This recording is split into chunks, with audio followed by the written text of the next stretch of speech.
92.7 big FM पे आप सुन रहे हैं यादों का idiot box with Nilesh Mishra. दोस्तों, आज की कहानी का नाम है बरसात की एक शाम और उसको लिखा है शेखर चक्रवर्ती ने।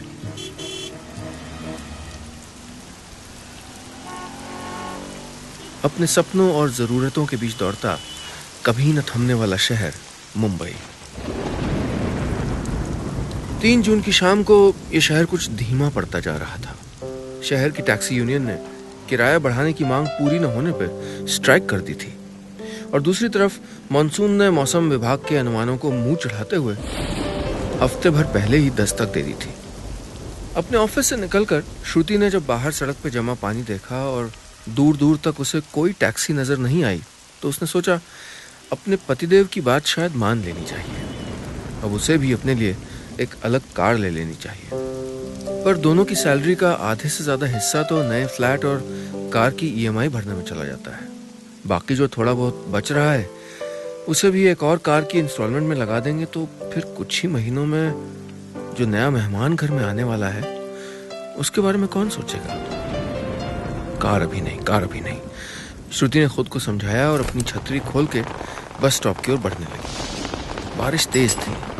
बस स्टॉप तक पहुंचते पहुंचते वो लगभग पूरी भीग गई, पर श्रुति उस भीड़ के मारे बस में चढ़ने की हिम्मत ही नहीं जुटा पा रही थी। तभी उसने अपने पति अमर को फोन करने के लिए पर्स से मोबाइल निकाला। मोबाइल में अमर की 2 मिस्ड कॉल्स थे। श्रुति इससे पहले अमर को कॉल लगाती अमर का कॉल फिर से आ गया।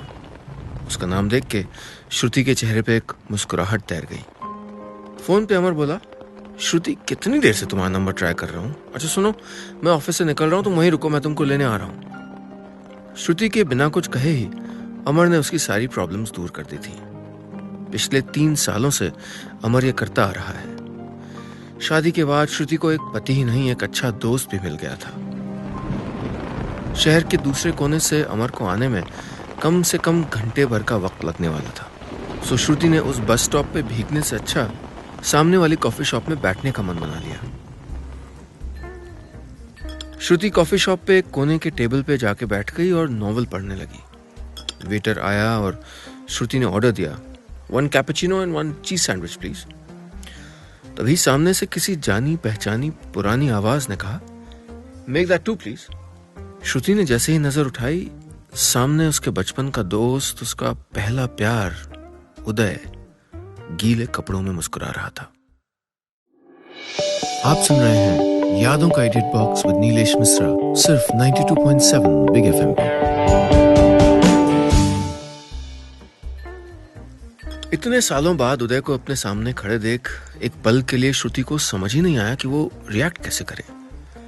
पर उदय के चेहरे की खुशी और आंखों की चमक साफ जाहिर कर रही थी कि वो कितना खुश था श्रुति को वहां देखकर। उदय अपने लिए कुर्सी खींचता हुआ बोला, कितने सालों के बाद मिल रहे हैं हम लोग। ओह गॉड, ऑलमोस्ट 7 इयर्स। कैसी हो तुम? पर श्रुति के जवाब देने से पहले ही उसने फिर से कहा, पहले से वजन बढ़ गया तुम्हारा, अब और अच्छी लग रही हो तुम। श्रुति मुस्कुरा दी, तुम भी तो कितने बदल गए हो। पावर वाले चश्मे और इस अधपकी दाढ़ी में किसी कॉलेज के प्रोफेसर लग रहे हो। मैं और प्रोफेसर? उदय जोर से हंसने लगा, ठीक वैसे ही जैसे वो सालों पहले कॉलेज की कैंटीन में खुद के जोक्स पे खुद ही सबसे ज्यादा हंसा करता था। उदय, कंट्रोल ये कॉलेज की कैंटीन नहीं है। श्रुति ने दबी आवाज में कहा, सॉरी। उदय ने लंबी सांस ली, फिर मुस्कुरा के बोला, पर सही में स्कूल, कॉलेज और याद शहर के वो पुराने दिन ही अच्छे थे, हम बड़े क्यों हो गए। श्रुति उदय की आंखों में देख के मुस्कुराई। उसे एक पल में उन दोनों को ऐसा लगा जैसे किसी हवा के झोंके ने अतीत की डायरी के सारे पन्ने एक साथ पलट दिए हों।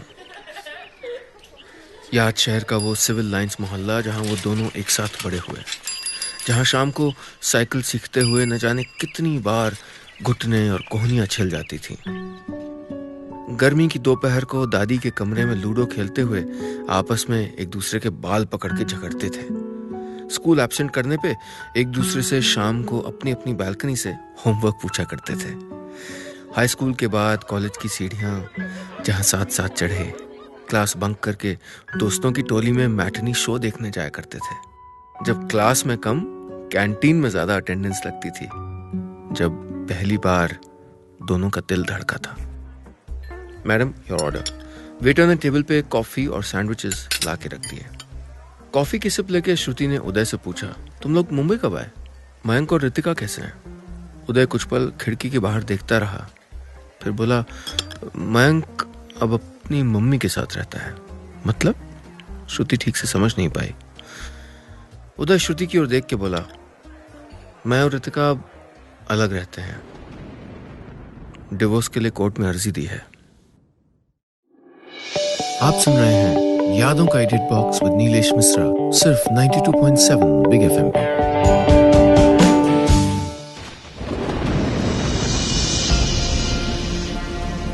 डिवोर्स वाली बात सुन के श्रुति का दिल बैठ गया। बारिश में गीले हो गए हाथ पांव के साथ साथ कॉफी भी उसको ठंडी लगने लगी। श्रुति ने खिड़की से बाहर देखा, बारिश अब भी तेज बरस रही थी। लगभग 9 साल पहले उस शाम भी तो बारिश कुछ ऐसी ही थी। सत्यम टाकीज में पिक्चर देखने के बाद दोनों ने राम सागर रेस्टोरेंट में बारिश के थमने के इंतजार में 2 प्लेट आलू टिक्की मंगाई, फिर दही बड़ा खाया, कोल्ड ड्रिंक पी। देर तक पिक्चर के डायलॉग्स की नकल उतारकर आपस में हंसते रहे, पर बाहर बारिश तो जैसे उन दोनों का ही इंतजार कर रही थी। शाम घिरती जा रही थी और अगली सुबह उदय यार्ड शहर से जाने वाला था। दिल्ली यूनिवर्सिटी में उसको मास्टर्स में दाखिला मिल गया था। उदय के बार बार मना करने के बावजूद रेस्टोरेंट का बिल श्रुति ने पे किया। फिर बाहर एक रेडीमेड कपड़े की दुकान से श्रुति ने उदय से कुछ पैसे उधार लेके उसी के लिए पीले रंग का एक विंड चीटर खरीदा। उदय ने पहनने से मना किया तो उसको डांट के पहनाया। फिर उदय की बाइक की पिछली सीट पे श्रुति अपनी ओढ़नी से सर ढक के बैठ गई। उस शाम जैसे जैसे घर नजदीक आता जा रहा था, श्रुति को पहली बार पीछे कुछ छूटते चले जाने का एहसास होने लगा। श्रुति सर पे अपनी ओढ़नी हटाकर बारिश की गिरती ठंडी बूंदों को अपने चेहरे और बंद पलकों पे महसूस करने लगी। और दिनों की तरह उस दिन श्रुति घर के दरवाजे पे उतरते ही सिर्फ बाय कह के अंदर नहीं जाना चाह रही थी। उसका मन कुछ देर और बातें करना चाह रहा था, पर बारिश तेज थी। श्रुति के उतरते ही उदय ने बाइक आगे बढ़ाई। वो दरवाजे पे खड़ी उदय को उसके घर के अंदर जाते देखती रही। उस रात श्रुति को देर रात तक नींद नहीं आई। वो अपने हाथ खिड़की के सलाखों के बीच से बाहर निकालकर हथेलियों में बारिश की बूंदें जमा करती रही। अगली सुबह उदय दिल्ली चला गया। दिल्ली से अक्सर रात को 8 बजे के बाद उदय टेलीफोन बूथ से श्रुति को उसके घर फोन किया करता था, पर श्रुति का ड्राइंग रूम टीवी के सामने बैठे लोगों से भरा रहता था। उफ, इतने लोगों के सामने श्रुति अपने दिल की बात चाह के भी नहीं कह पाती थी। उधर उदय भी श्रुति से कुछ शेयर करना चाह रहा था। 3 महीने बाद जब उदय छुट्टियों में वापस आया तो श्रुति उदय का हाथ पकड़कर ड्राइंग रूम से खींचते हुए छत पे ले गई और बोली, बताओ क्या शेयर करना चाहते थे तुम मुझसे? उदय बोला, मुझे प्यार हो गया श्रुति। श्रुति के होंठों पे मुस्कुराहट थी और नजरें शर्म से झुकने लगीं। उदय बोला, वो भी याद शहर से ही है, मेरे साथ दिल्ली में पढ़ती है, उसका नाम है रितिका। आप सुन रहे हैं यादों का edit box with Nilesh Mishra, सिर्फ 92.7 बिग एफएम पे।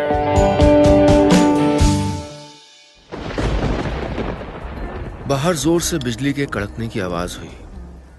कॉफी शॉप में बैठी बैठी श्रुति चौंक गई। उदय मुस्कुराते हुए बोला, तुम अब भी बिजली के कड़कने से वैसे ही डरती हो? श्रुति उदय के सवाल पे हल्के से मुस्कुराई।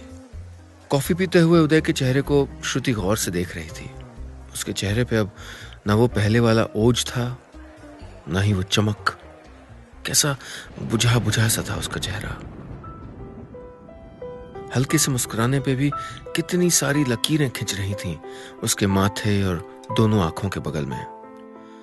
हम उम्र होने के बावजूद दोनों की उम्र में अब कितना फासला लग रहा था।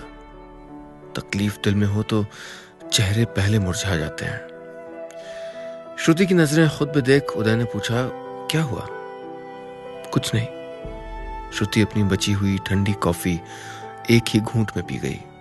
फिर बोली, अंकल आंटी का इस मामले में क्या कहना है? उदय बोला, मम्मी पापा को तो हमेशा से ही मेरे फैसले गलत लगते आए हैं।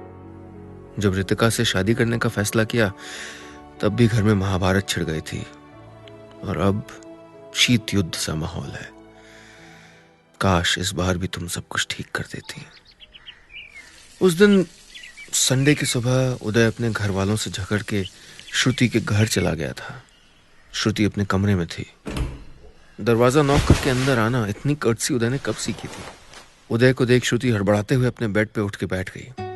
नॉक करना कब सीखोगे? श्रुति गुस्सा दिखाते हुए बोली। अब तुम भी मुझे लेक्चर दो, उदय ने चिढ़ते हुए कहा और वापस मुड़ के बाहर जाने लगा। पर श्रुति ने एक ही पल में उदय की आंखों से पूरी कहानी पढ़ ली। उदय को शांत करते हुए श्रुति ने उसे बिठाया, फिर बोली, सब ठीक हो जाएगा, डोंट वरी, मैं अंकल आंटी को समझाऊंगी, वो लोग जरूर मान जाएंगे। उदय ने श्रुति की आंखों में देखा। श्रुति मुस्कुराकर उसके बगल में बैठ गई और बोली, ज्यादा टेंशन मत लो, मैं हूं ना। उदय ने श्रुति को गले लगा लिया। थैंक यू श्रुति, तुम मुझे मुझसे भी ज्यादा अच्छे से समझती हो। कमरे से उदय के जाते ही श्रुति ने धीरे से तकिए के नीचे छुपाई स्क्रैप बुक को बाहर निकाला। हड़बड़ी में छुपाने से सितारों से लिखे श्रुति और उदय के नाम पर से कुछ सितारे उखड़ गए थे। श्रुति एक एक करके चादर और तकिए से सितारे चुन के अपनी हथेली पे रखने लगी, पर इस बार वो खुद को रोक नहीं पाई। वो जोर जोर से रोने लगी और अपने नाखूनों से बाकी के सारे सितारे नोच डाले। तभी उसकी नजर दरवाजे पे गई। दरवाजे पे श्रुति की मम्मी खड़ी सब देख रही थी। आप सुन रहे हैं यादों का edit box with Nilesh Mishra, सिर्फ 92.7 बिग एफएम पे। उस दिन पहली बार श्रुति को अपनी माँ में एक सहेली की छवि दिखी। ऐसी सहेली जिसकी जरूरत शायद उस वक्त उसे सबसे ज्यादा थी। श्रुति की माँ ने उसे गले से लगा लिया। अपनी माँ के कंधे पे सर रख के वो रोती रही। अपने सपनों को रौंद के उसकी जमीन पे किसी और के सपनों की बुनियाद बनाना आसान नहीं होता, पर श्रुति अपने किए वादे से मुकरी नहीं। उदय के साथ मिलके अंकल आंटी को समझाया। शादी की तैयारियां जोर शोर से शुरू हो गई थीं। तारीख 3 महीने बाद की निकली थी। कॉफी हाउस में श्रुति का हाथ लगने से कॉफी टेबल से एक चम्मच नीचे गिर गई। श्रुति चम्मच उठा के रखते हुए बोली, ऐसा क्या हो गया तुम दोनों के बीच जो तुम लोग इतना बड़ा कदम उठाने जा रहे हो? पता नहीं श्रुति, दिल्ली शिफ्ट होने के बाद वक्त, हालत या फिर शायद हम लोग ही बदल गए थे। वक्त के साथ साथ मैं काम में इतना मसरूफ होता रहा कि पता ही नहीं चला कि हम लोगों के बीच कब इतनी दूरियां पनप गई। कब से छोटी छोटी बातों पे हम लोग इतनी बहस करने लग गए कि रात को खाने की मेज से अधूरा खाना छोड़ के उठ जाना आम सी बात होने लगी। उसे मेरी छोटी छोटी न बदलने वाली आदतें परेशान करने लगी थीं और मुझको उसकी टीस भरी बातें। हम लोग कभी कभी मयंक के सामने ही शुरू हो जाते। मयंक रोते हुए हम लोगों को चुप कराता। उदय बोलता जा रहा था, श्रुति खामोश सुन रही थी। उस दिन देर रात जब मैं ऑफिस की पार्टी से घर लौटा तो वो फिर से शुरू हो गई। बात बढ़ती गई, घंटों लड़ाई चलती रही। अगले दिन वो मयंक को लेके अपने मम्मी पापा के पास चली गई। मुझे लगा कि हफ्ते भर में लौट आएगी, पर महीना होने को आया, वो नहीं आई और ना ही मैंने कोई पहल की। दिन बीतते जा रहे थे। फिर मैंने झूठे अहम में उसे डराने के लिए डिवोर्स की बात की। मुझे लगा कि वो लौट आएगी, पर शायद उसको मेरी ये बात सही लगी। उस रात मैं अकेले बच्चों जैसा रोया था। मैं खुद डिवोर्स के ख्याल से कितना डर गया था, उदय ने कहा, पर शायद तब तक बहुत देर हो चुकी थी। वो अक्सर कहती कि मेरे अंदर फीलिंग्स नाम की कोई चीज ही नहीं है। पता है, शादी के बाद रितिका ने मुझे कहा था कि तुम्हारे और मेरे बीच कुछ था जो उसने तुम्हारी आंखों में देखा था। बताओ, हम लोग बचपन से एक साथ रहे, फिर भी कुछ महसूस नहीं किया, और उसने एक ही बार में तुम्हारी आंखों में मेरे लिए। उदय ने कहते कहते श्रुति की आंखों में जैसे ही देखा, श्रुति ने अपनी नजरें घुमा ली, पर श्रुति की आंखों से छलक आई बूंदें उदय को कई सारे जवाब बिना पूछे दे गई। आप सुन रहे हैं यादों का edit box with Nilesh Mishra, सिर्फ 92.7 बिग एफएम पे।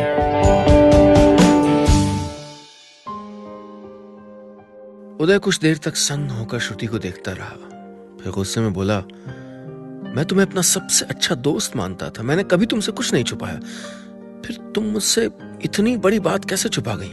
तुमने मुझे बताया क्यों नहीं? आज मुझे शर्म आ रही है खुद पे। रितिका सही कहती थी, कितना खोखला हूं मैं अंदर से, शायद इसीलिए मेरे साथ ये सब हो रहा है। हो सके तो मुझे माफ कर देना श्रुति। श्रुति उदय की आंखों में देख के बोली, जो गलती तुमने की ही नहीं उसके लिए माफी मांगने की जरूरत नहीं है, पर हां, जो भूल तुम जानबूझकर करने जा रहे हो उसके लिए शायद तुम कभी खुद को माफ नहीं कर पाओगे। जिंदगी भर पछताने के अलावा और कोई रास्ता नहीं बचेगा उदय। मेरी मानो, अपने इस झूठे अहम की दीवार को तोड़ के बाहर आओ, रितिका से माफी मांग लो, यही तुम दोनों और मयंक के लिए अच्छा होगा। उदय उदासी भरी मुस्कुराहट के साथ बोला, पता है श्रुति, मैं पिछले 2 दिनों से मुंबई में हूँ, किसी ऑफिस के काम से नहीं आया था यहाँ। रितिका पिछले कुछ दिनों से मुंबई में अपनी दीदी के पास रह रही है। मैं 2 बार उसकी बिल्डिंग के नीचे से घूम के आ चुका हूँ, पर अंदर जाकर उससे नजरें मिलाने की हिम्मत नहीं कर पा रहा हूँ। क्या बोलूंगा, क्या विश्वास दिलाऊंगा उसे? और अगर उसने मेरी बात नहीं मानी तो? डर लगता है श्रुति, डर लगता है। अपने झूठे अहंकार के टूटने का इतना डर है उदय कि अपने हाथों से बसाए घर को तोड़ने चले हो। इतने दिन रितिका से अलग रह के तुम्हें तुम्हारी गलतियों का एहसास हो चुका है, और अब तक उधर रितिका को भी अपनी गलतियां समझ में आ रही होंगी। बस अब जरूरत है तो एक पहल की। मेरी सलाह मानो, देर मत करो। श्रुति की बात सुनकर उदय की आंखों में फिर से एक नई चमक आ गई। उदय खड़े होके मुस्कुराते हुए बोला, thank you Shruti, any time. पर तुम अभी जा रहे हो? तुम्ही ने तो अभी कहा देर मत करो। श्रुति मुस्कुराई, ऑल द बेस्ट, मुझे पूरा विश्वास है सब सही हो जाएगा। उदय के जाते ही श्रुति का मोबाइल उसके पर्स में बजने लगा। तभी उसे याद आया कि वो दोनों अपना नंबर एक दूसरे को देना भूल ही गए थे। श्रुति ने मोबाइल बाहर निकाला, कॉल अमर का था। श्रुति, मैं पहुंच गया हूं, कहाँ हो तुम? वो बाहर आई। अमर रास्ते की दूसरी ओर कार लेके खड़ा था। श्रुति रास्ता पार कर ही रही थी कि बगल से गुजरती एक तेज बाइक छींटे उड़ाती हुई चली गई। अमर श्रुति के कपड़ों पे गौर करते हुए बोला, लग गया क्या? वो मुस्कुरा के बोली, इस बारिश में सब धुल गया। बस इतनी सी थी ये कहानी, इतनी सी थी।